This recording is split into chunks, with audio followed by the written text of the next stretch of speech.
মানুষ ভালোবাসে নেইমারের গল্পটাকে। সেটা 2014 সালের কথা।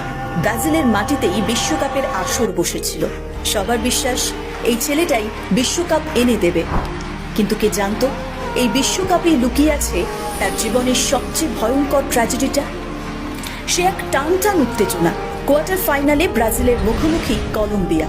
ম্যাচের একদম শেষ মুহূর্ত। কলম্বিয়ার ডিফেন্ডার হুয়ান ক্যামিলো জুনিগা পেছন থেকে লাফিয়ে উঠে হাঁটু দিয়ে সপাটে ঠুকে দিলেন নেইমারের পিঠের নিচের অংশে। নেইমার ঘাসের ওপর লুটিয়ে পড়লেন। মার্সেলো ছুটে এসে দেখলেন নেইমার যন্ত্রণায় কাঁদছেন। মার্সেলো চিৎকার করে মেডিকেল টিমকে ডাকলেন।